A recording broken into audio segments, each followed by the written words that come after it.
আজি ৰাতিপুৱা পূজাৰ আৰম্ভণি বিষয়ববীয়া তথা সদস্যবৃন্দ ধ্বজা উত্তোলনৰ পৰা বাকী যি কাৰ্যসূচী আছে সকলো কাৰ্যসূচীত আপোনালোকক দেখুৱাম। সৰু ভিডিঅ' অকণমান আপোনালোকে চাব। জয় মা কালী, জয় মা কালী, জয় মা কালী। আমাৰ নিয়ম আছে, আমাৰ যিমান বছৰ হয় ইমান বছৰৰ আমি একোখন পতাকা উৰুৱাই দিওঁ। এইটো আমাৰ মন্দিৰ।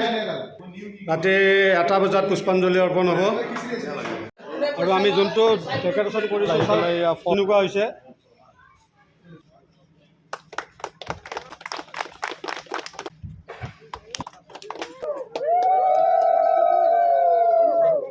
আমাৰ পূজাৰ ধ্বজা উত্তোলন কাৰ্যসূচী ইতিমধ্যে সমাপ্ত হ'ল।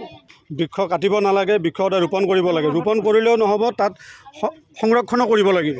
প্ৰথমটো বৃক্ষ ৰোপণ কৰিলে তো ছাৰক আমি ধন্যবাদ জনাইছোঁ।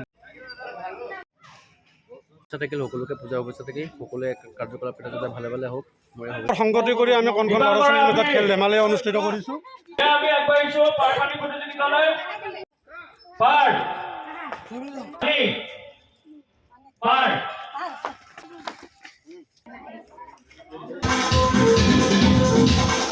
ভোগৰ যুঁজা চলি আছে। এইফালে খিচাৰি হৈ গৈছে, এই বাইদেউ চব্জি কাটি আছে, পনীৰ আহি আছে, চানুৱে পনীৰ আনিলে।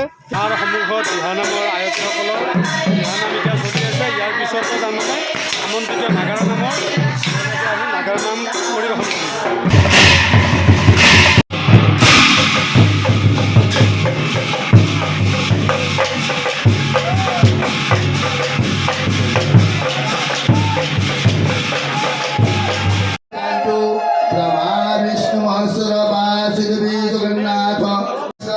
शिवं शांति